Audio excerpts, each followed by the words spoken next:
All right, everybody, welcome to this special episode, and we're going to change this up. Now, typically, I have the podcast called the HOSS Talks Foss, and we're still going to have that, but with Marcos here, it requires a little bit more panache, a little bit more jazzing up, because as many of you know who work at Percona, but some of you might not know. Marcos is the Percona official grill master and the official barbecue master of all things Percona. So today we're going to bring to you something new. We're going to try it. We've never done this before. It's grilling open source with Marcos. And eventually we might actually do this where we live stream while we both cook, which could be kind of fun. But right now we've got Marcos here. Marcos, really happy to have you. It's great to have Matt. you here. Yeah, it's great to be here. I really love the idea, and grilling open source indeed sounds like a fun project. So super happy to participate. So, Marcos, tell us about the painting behind you. Oh, that's classic batik. It's a kind of painting done in Uruguay. This is done by a guy called Parrilla. Okay. He's a friend of the family, and it's a style made with wax. So Wax? it's a wax. Yeah, it's wax painting. I've never heard of that before. Batik. I've heard of painting. It's no, this one's made of wax. Actually, it says. So it's kind of like how do you call the technique with the where you go with a large stick over with the wax, and you just print out some parts. So you have a mold with the parts you want to color. You put on some wax with that color, and you press it, and then put another layer with another color, and so on. Wow. So, yep. I So the mean, guy's a it's family of a interesting. friend.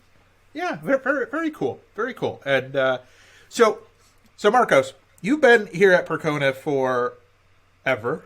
Almost 11 years. Yes, sir. 11 years. Yeah. And you've been in support almost the whole time, right? I think the whole time. Right? Well, I was there before support was created, and I am an original member of the original support team, yes. Do you remember how support was created?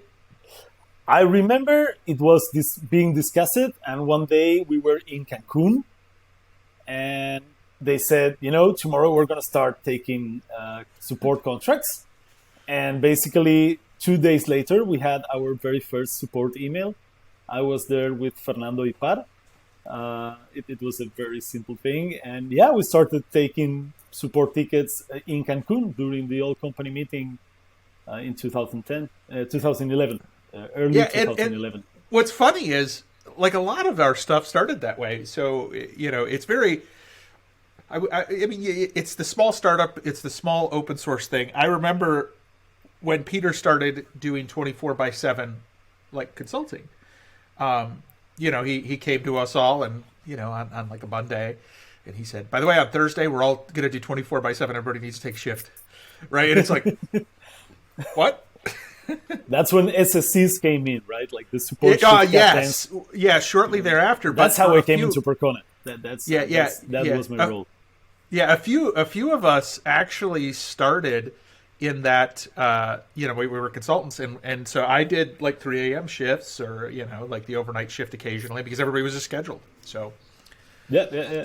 Peter was a scheduled man, Vadim as well. Yeah, Peter, Vadim, like all the executives had shifts as well, so it wasn't just like one person. It was it was everybody, and it was all equitable across the board, which I think actually helped, because it wasn't just making everyone else do it.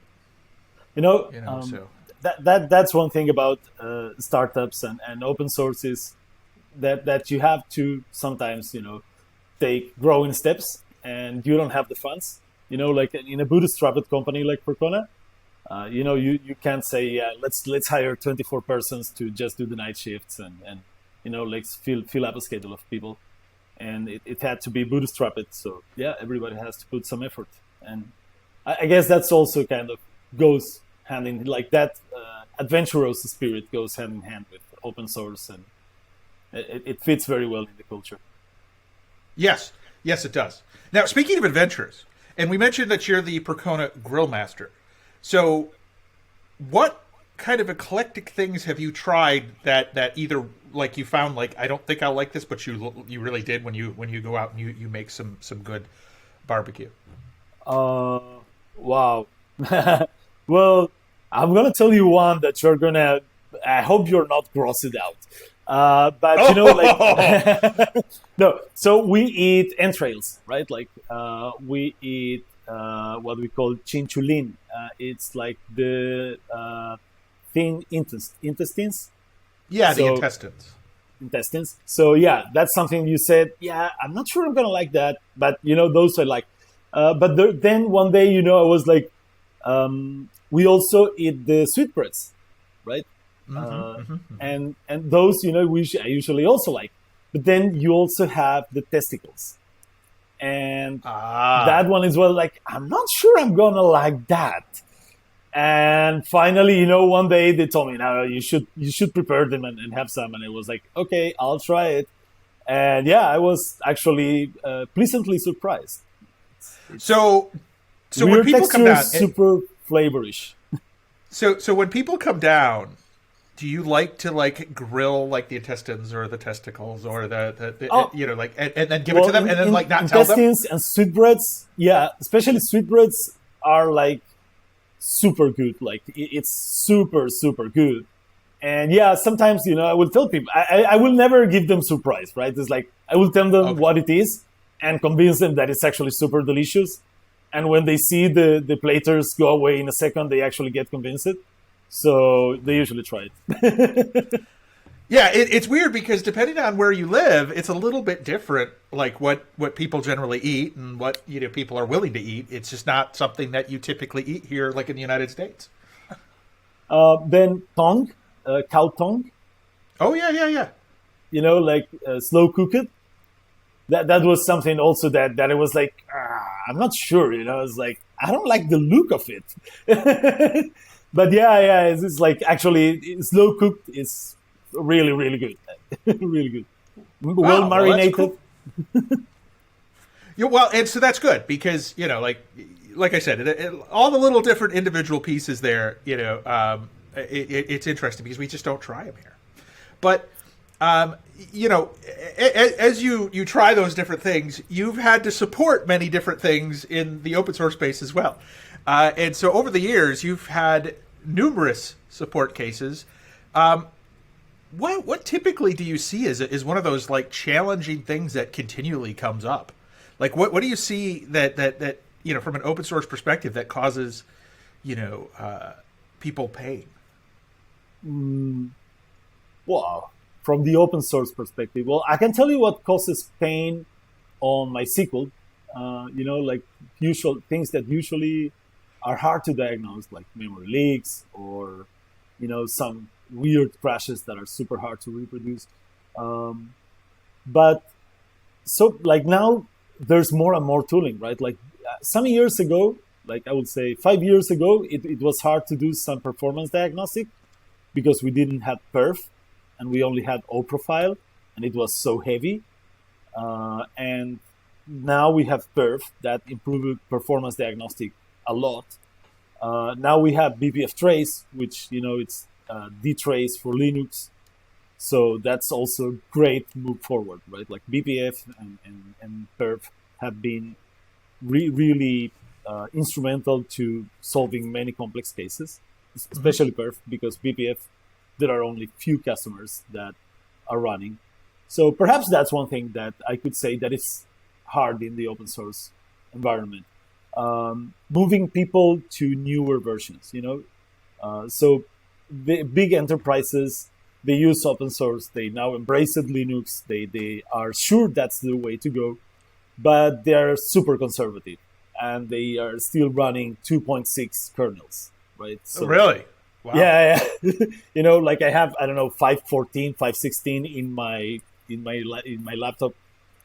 These guys are running, 2.632 with 1,000 patches. Literally probably has 1,000 patches on top, but still, right?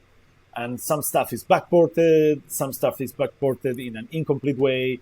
But yeah, that's hard. And sometimes people doesn't believe you if you tell them, oh, that old kernel, your NVMe drives, they're probably not gonna give you all their juice because there are no proper schedulers, IO schedulers for those, and the drivers for SCSI, they didn't have the multi-queue stuff. So it was like, yeah, you need to upgrade, and that's kind of hard. Like getting people to upgrade. People's running MySQL 5.5, Mongo 3.2, all stuff that it's end of life. And because I don't know, I'm not sure how it works in the non-open source world because I was never on the other side of the trench, right? Like I never worked in a company, in an enterprise that actually was using paid software like Oracle or whatever. So I couldn't tell how they behave when something reaches an end of life. But I can tell you in the open source world, it's not uncommon to see people going way beyond it. So that's yeah. I mean, it's out there, it's open. They figure, eventually they can fix it if they need to, I guess. Yeah, and it's free, and it's kind of perhaps also people, it's cautious and they want to wait a few rounds before upgrading, but obviously they're overdoing it. So like a few releases, right? Like a few rounds, a few releases, I meant. And that's one thing that it usually gets in our way to completing diagnostics. What else is hard? It's hard to monitor. It's hard to monitor. Well, now PMM is solving a lot of that for us. And Grafana, of course, works fantastically. But monitoring 5,000 instances, 4,000 instances, it's still hard. Finding, getting to the problem, it's still like not pleasurable. Yeah. So Marcos, as you talk about some of these problems, are there some open source tools that you that you love and that you use all the time to help with some of the stuff you're doing? Yeah, GNU plot. Okay. And a small helper tool that is called fit GNU plot. I of course, I do a lot of offhands analysis. So we don't have access to the customer's monitor, and so we need to get some text form of the metrics of the data collection. We get PT stalk or show global status samples. So basically text-based metrics, and I have to parse thousands of samples, like a day worth of samples. And well, I use awk, sed, and all the bash toolkit. I would say those don't count. Come on, no. There's also NV. I think I never remember the name of the actual command because I have a lot of wrappers around it.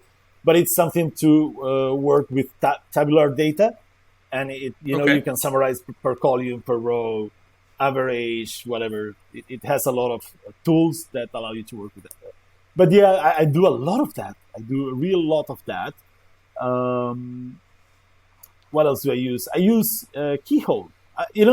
There's stuff I like from open source projects, like MongoDB has this FTDC full-time data collection subsystem where it's permanently recording the activity and the metrics of the database, the performance metrics of the database. So whenever you have a problem, you always have information to work with. And there's a small project called Keyhole that you can feed the data that, mount that as a data source for Grafana, and then you can easily inspect previous time of the database, which is key for performance diagnostic, right? Having the data from when the problem was happening. Other tool I use that is open source. Well, I use KDE. I don't know. My desktop has been open source for more than 13 years now. Let's see. If I'm 11 at Percona, I would say 14, almost 15 years. I've been using a Linux desktop, so everything I use is open source. You know, it's like and at home, does your whole family use open source then too?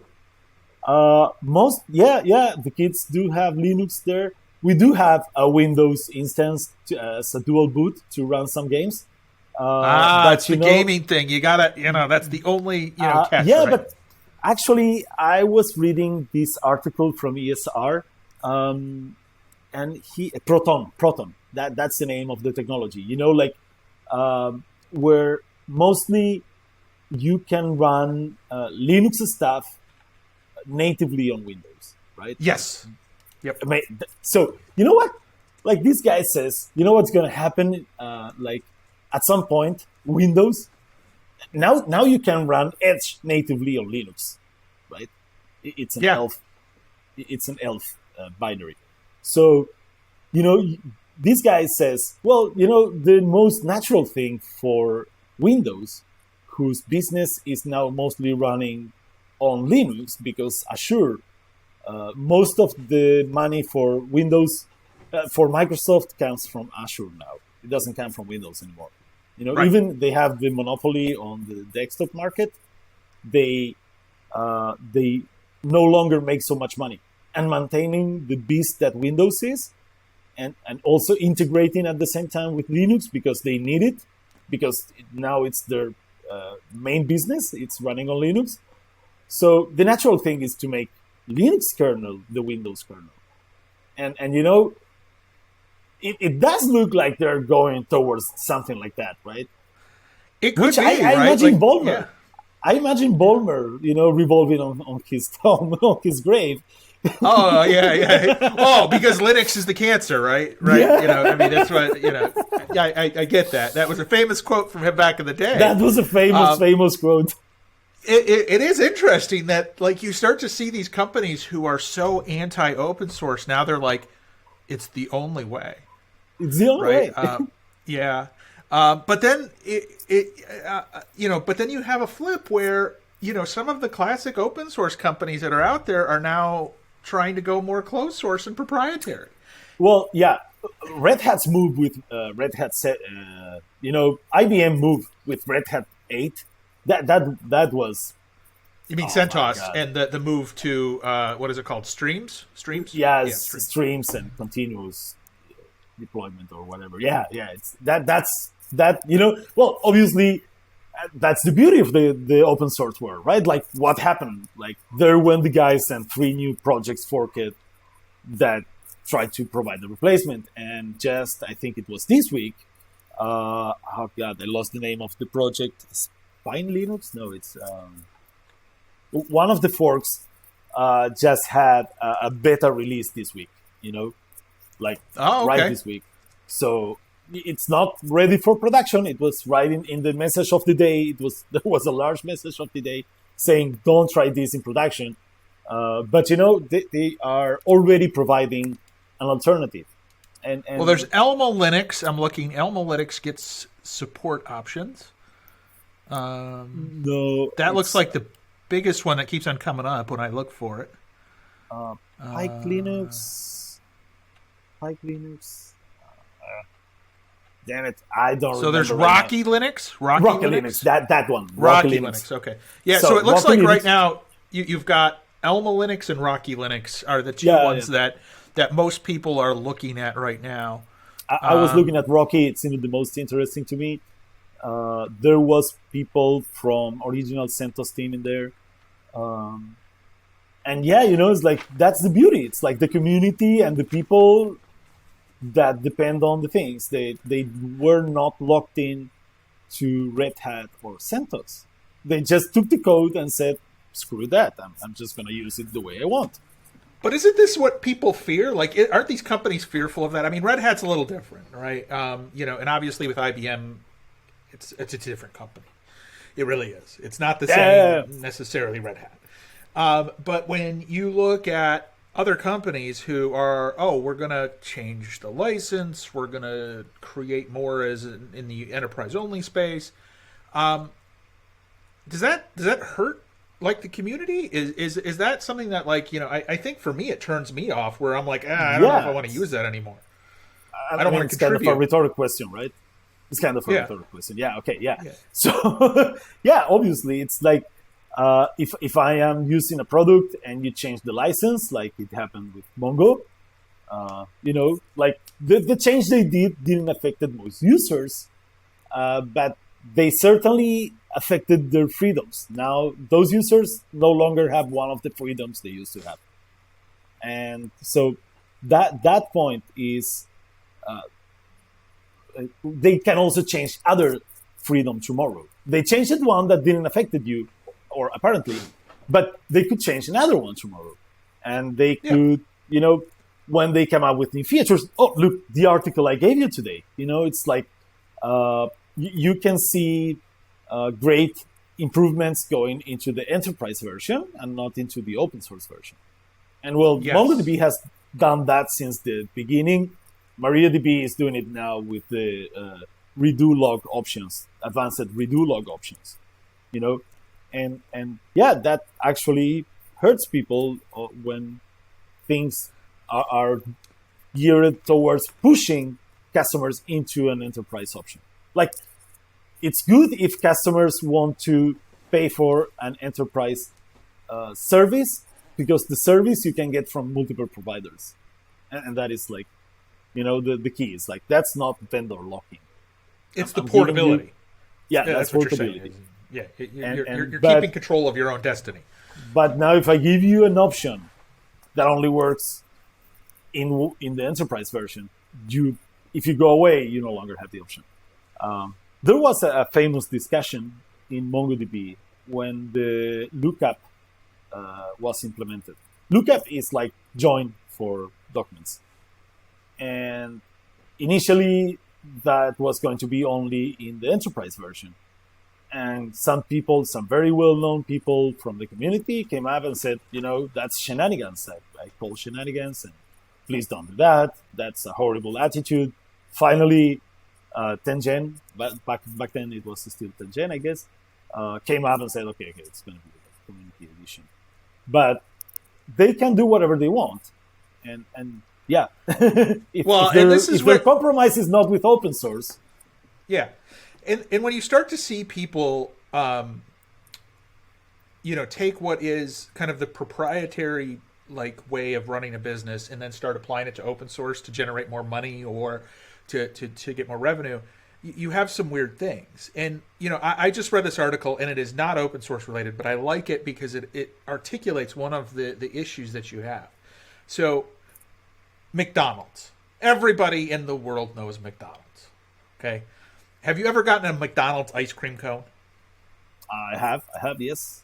Okay. I've done. And so they've got the machine. You go to the machine, you pull the handle down, and it makes the ice cream come out. So there was this article on Wired this past week where they were talking about that machine. And it turns out when you franchise a McDonald's, you have to buy that machine from one company. And that machine is notoriously bad for breaking down. It overheats, the consistency gets wrong, things go a little wonky, it causes all kinds of problems. So it is something that you lose money because it's broken, and you got to pay a ton to have one company come out and fix it. So this company that, like people who owned a McDonald's figured out, they were trying to fix it themselves because they couldn't get the repair guy out there. They found a secret menu that, it's almost like the Konami code, up, down, down. You have to do this. You Combo. do it on this ice cream machine, and all of a sudden it says combo. Would you like to reset this? Would you like to you can fix the machine yourself. You could change the temperature. You do all the stuff that you couldn't do before. And they're like, whoa, this exists, and you can fix all this on your own. So they built a device that allows you to make the changes to the thing, so you can fix your machine that you purchased and bought yourself. And now they're getting like lawsuits threatened. They're getting there's all these letters that are going back and forth between McDonald's and franchises. Don't use this because you risk your franchise, you risk your, your customer base. You're going to destroy this. This is proprietary, software or, tooling and machine. So that right to repair, which actually is a classic right. It's something that's there. It's prevented in the ice cream machine business. And this is where it's interesting because, you look at a lot of the proprietary software that we have. You go, you buy it, you install it, you rely on it, and then if you don't continue to pay the license, you have to rip it out. And Oracle for years was famous for their audits, right? Like they used to audit like companies left, right, and sideways, and like you've got, 57 installations and, you're licensed for 56. You owe us, $100 million in fines or whatever. It's not a good situation. So two things. One is I've been reading a lot about something because I have a friend that has a John Deere tractor. This happens in John Deere tractors as well. So, yeah, it's like, and I've been reading forums about people that they are reversing the CPUs in the engines to be able to actually repair them, to actually not depend on John Deere's stupidly expensive aftermarket. Yeah, and just for people who are watching, just to clarify, explain what the John Deere thing, because they might not know. Oh, well, the details is that basically the tractor won't start. You run out of tractor, and if you don't call John Deere, there's nobody that's gonna have an interface to plug to the engine and actually be able to diagnostic, start it, or do anything else. And so they are reverse engineering that interface so they can have other people fixing it, because the prices they charge, they make it like it's cheaper to buy a new tractor sometimes than to continue repairing the same one over and over, because it's also buggy. It's not only that it's expensive, it's also buggy. Yeah. And so people have tried to hack around that. They've gotten threatened with lawsuits as well. There's all kinds of crazy things there, because it's all about keeping control. And what's interesting is with open source, we started with open source as collaborative, use it how you need to use it, share it, be open and maintain that control and know what's happening behind the scenes. And we just get further and further away.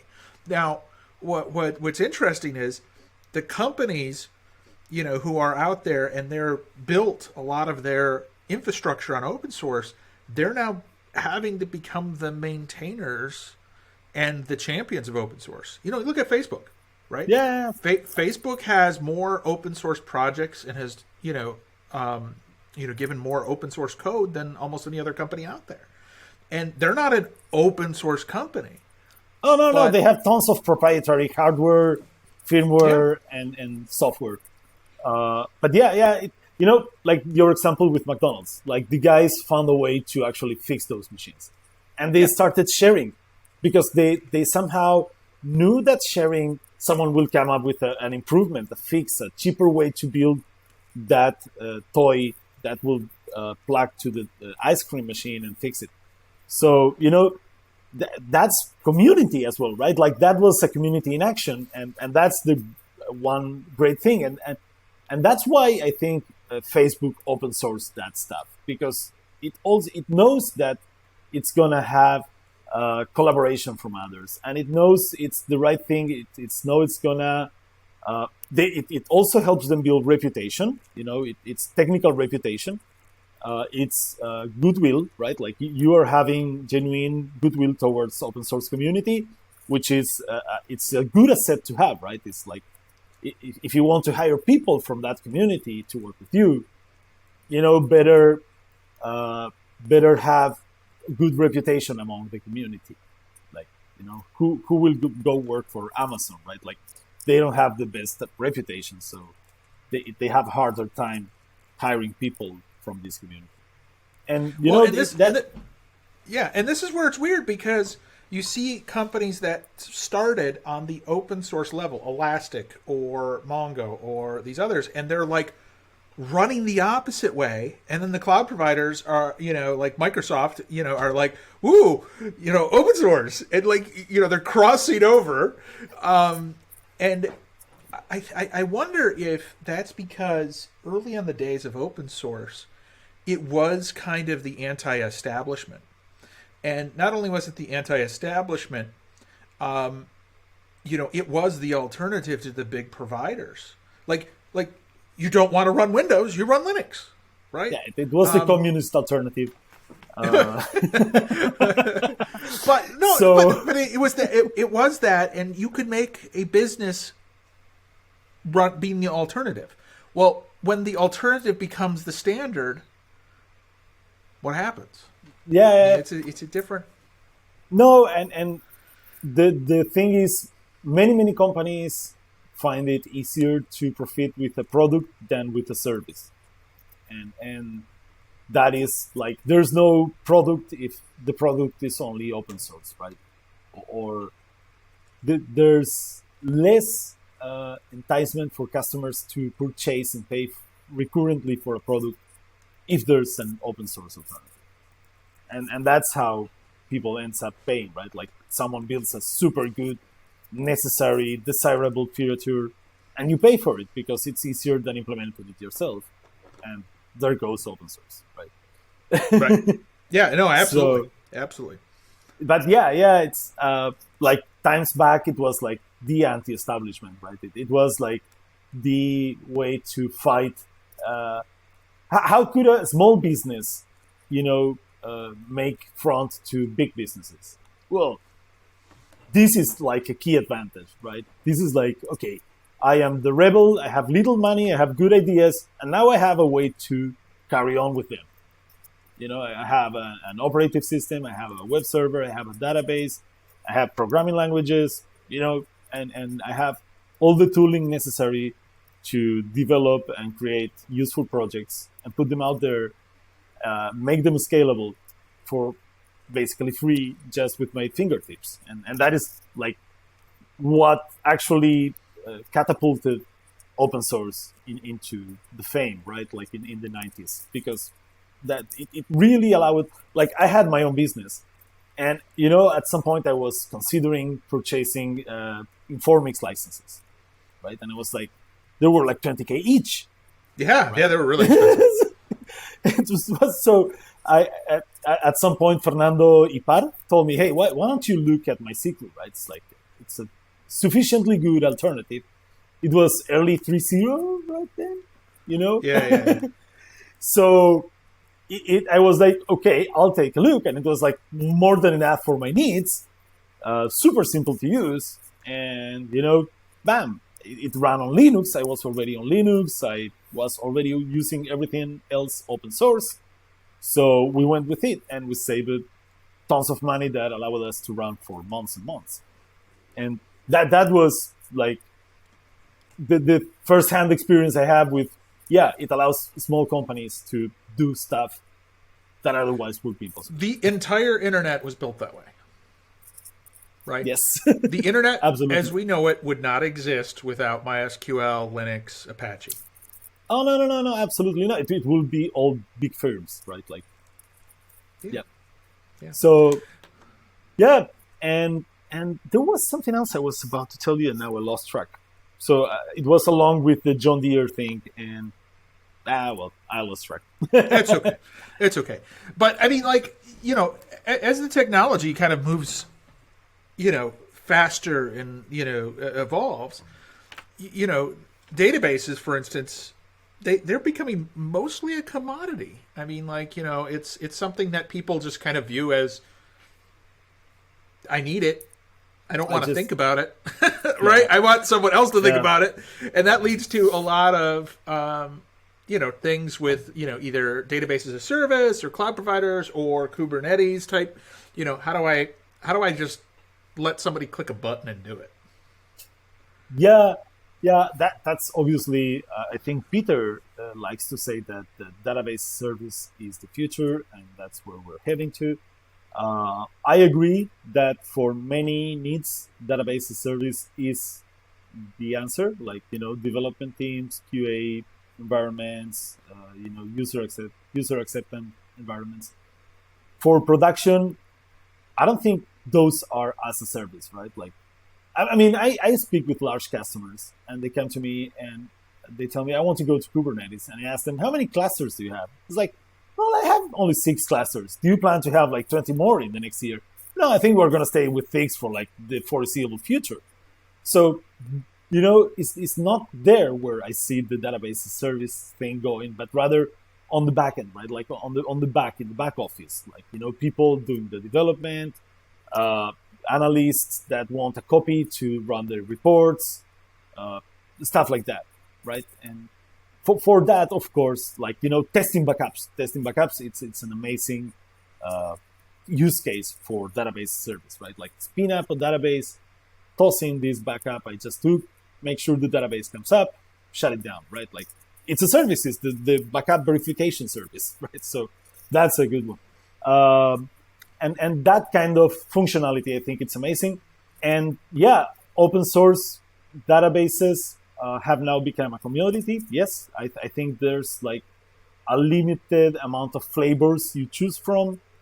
And we know very well what they are. They're well established. They have well-defined communities, processes, like they no longer toys. They're no longer seen as toys by anyone. They have been deployed in production for a long time, and people rely on them. So they know they are reliable. They know what the use cases are. So like you could have a menu and click, and deploy yours. But again, I personally don't see the production use of it. Like I don't see databases going up and down all the time in production. I rather see them staying up. Yeah, that doesn't generally all the happen. time. Yeah, but I mean, isn't it the desire though for the elastic resources, right? So you've got a 3-node cluster, and you need to make it 6 nodes or 7 nodes, and then you need to shrink it back later. That tends to be something that happens more frequently. Yeah. So, yeah, of course, if you have like a peak of load where you're going to be reading much more, we can fix it with something elastic. And of course, it's going to depend on what kind of replication you have, what's your data set size. Like, think about it. I have customers that have data sets in the 11 terabytes, 20 terabytes. How do you spin up instances on the fly with 20 terabytes? Snapshots? Those are lengthy snapshots anyway, and that snapshots don't come for free, right? Like 11 terabytes of snapshots is bound to fill any write on read buffers, right? So it's like the technology is there. It could be useful. I think it's very not niche, but you have to consider a multitude of things to actually make it safely, right? So it's not an easy button. You just can't. No. For example, whether you use group replication or Galera, for example, it's you web scale. cannot just web scale. Well, yeah, right, exactly. Mongo is web scale, but you need to pay for the hardware, and you need to have time to create the new shards, and again, all those provisioning operations, they do have a cost. They are not magically, appearing out of nowhere. They must be taking logs somewhere, or they must be doing some heavy copy on the network, some heavy I/O somewhere. So again, you could make it a solution for some use cases. I'm sure of it. But for example, again, PXE and group replication, they being virtually synchronous solutions, the more nodes you add, the more complex the inter-node communications become. And we know there's a scaling limit for those clusters. And adding nodes just out of the blue, right? could make your cluster more unstable. So again, yes, the scaling out is a solution to be considered for many scenarios, just that it's a per use case basis that it will be good or not. Well, I mean, I think that's like everything, right? So you've got to remember there is no one size fits all answer. No, and that's what I was saying about we now have this array of open source databases that solve different problems. Mongo, Redis, Postgres, MySQL, they have really different use cases, and that's like where I agree with you. It's like a commodity, right? Like we no longer have to be investigating or doing considerations or evaluations or anything. This works. This is what the world consumes. We're going to keep doing it for a long time. B3 Plus has been there for 5 decades.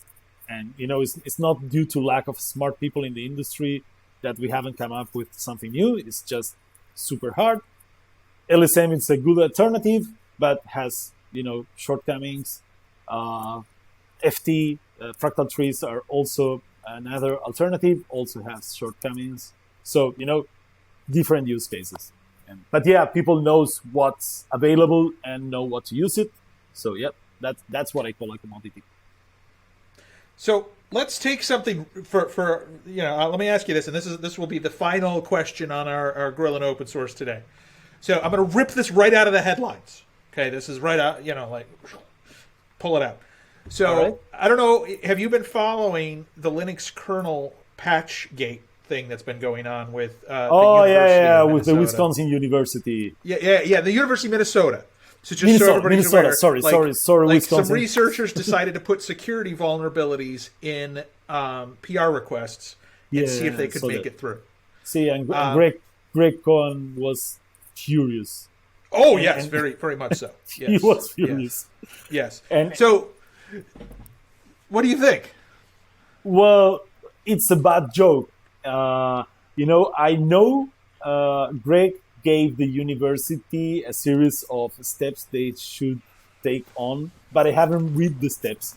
I know the university came back and told him, well, we apologize. And he said, no, apologize are not enough. I already told you what to do. And until you don't do that. But, I haven't read what he demanded. But I think it's a horrible joke. I think it's playing with fire in a gas station, right? It's like, yeah, kind of. But at the same time, though, those patches, what happens if someone, a malicious actor, notices the patches and they are not noticed by the integration team that will put them in the mainland kernel, and then they actually go live. But isn't that the point? But isn't this the point, right? Like, so it's an interesting debate because think of it like this. Okay, a hacker isn't going to tell you that they did this. And the fact that some of the requests, I guess, made it through, I think there was like a percentage that they said made it through. It was like 20% or something. That's telling in and of itself. So I don't condone the action. It goes like this. How does this work? Nobody reviews all those patches, right? There's what we call a web of trust. Like, but isn't if I give you a patch, and you will say, hey, I know Marcos. Marcos is a good coder. If there are no, loose pointers, and if there are, bad syntax, or in general, it looks reasonable and it passes the tests we wrote for his code, then, I trust Marcos is not introducing malicious. I could introduce bugs, but not malicious code.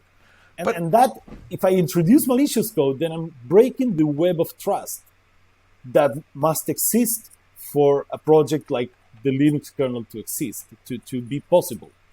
Because there are so many teams that are contributing code. And, there are only a few guys that are, taking all those patches from these teams. and that's how they do it, because they trusted someone in the team. They have a human link with someone in the team. But And isn't this the point, the though, links- Marcos? Like, isn't this the point, right? Like, think of this, okay? You become, you have some spy from, some country that you don't want to have, like get access to secrets. And we Uruguay, know, for example.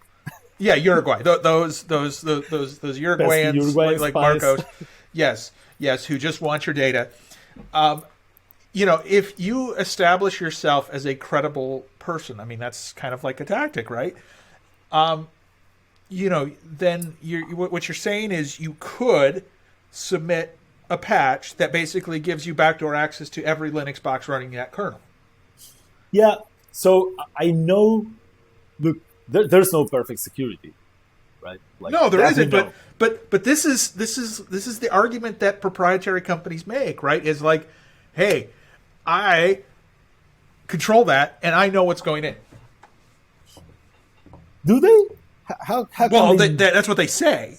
Well, but I could make the same argument that the guy that finally builds the package can goes raw and just introduce malicious code. At the very end, it's the last guy reviewing. How can you tell that the last guy, doing the last commit, pulling from the GitHub and, compiling everything into a deliverable binary is not the guy going rough? It's possible, but it does bring up, like, again, I don't condone the University of Minnesota stuff. I mean, it's horrible that they did it, but the fact that they could is troubling in a level that it's like it makes you think. I mean, is there something that needs to be tweaked with the process? I don't know. Yeah, I mean, more code reviewers, and people from the community doing more homework and voluntary work. How do you call it? Oh my God, when you do pro bono, right? Like people from companies like Percona, perhaps, people from companies like Dropbox, or, Facebook does have a team of kernel developers already. But, people from companies that use Linux, that depend on Linux, they could devote some small, very small, decimal digit % of their income to contribute to the Linux project and put hours on doing code reviews. I cannot think of anything else that would help. Right? I mean, yeah, maybe additional tests, like automated tests to test those. You can always work around those, but if you're testing, I couldn't imagine like a pen test, automated pen test that will go against new backdoors or flaws, right? But I mean, you would think that, I don't know, there should be some way, and I'm just totally stream of conscious brainstorming. There should be some way to do some sort of like analysis of the code and look for anomalous things that have been introduced, or like different patterns in the development styles or something. Like maybe something to flag, even if it can't like say this is definitely, but it's something that needs extra perhaps some AI looking for patterns of things that and it's not to be like malicious should like or fix it, but I mean, but you're right, more people, right? More people testing. Yeah, I mean, that would be a great barrier. What I'm saying is people that, is interested in learning C and kernel internals, that would be a great way to learn, and they could do reviews, and it's a great way to put your name out there and be part of the largest software project in the world. Because I do think the Linux kernel must, at this point, be the largest software project in the world. You will be putting things on Mars and stuff like that. So it's quite cool, right? I mean, it's a nice way to spend some time. And if you have 2,000 people doing it, which is not that many, but versus the amount of people using the Linux kernel, right? then it will certainly catch a few of those. Yep. Well, Marcos, thank you for sitting down talking grilling and open source at the same time today. Yeah, man. Hopefully people find this interesting and want to hear more. And if you do, give us some topics to tackle or some dishes to make. If you want us to grill up some tasty or oddball treats, we can try that on a future episode as well and live stream it. But Marcos, thanks for joining me today, and have a great one. Thank you, Matt. It was really, really fun talking with you and discussing about open source. It is one of my great passions. So super happy to be here, and I hope people do like it and that we'll be cooking something very soon. Wow, what a great episode that was. We really appreciate you coming and checking it out. We hope that you love open source as much as we do. If you like this video, go ahead and subscribe to us on the YouTube channel. Follow us on Facebook, Twitter, Instagram, and LinkedIn. And of course, tune in to next week's episode. We really appreciate you coming and talking open source with us.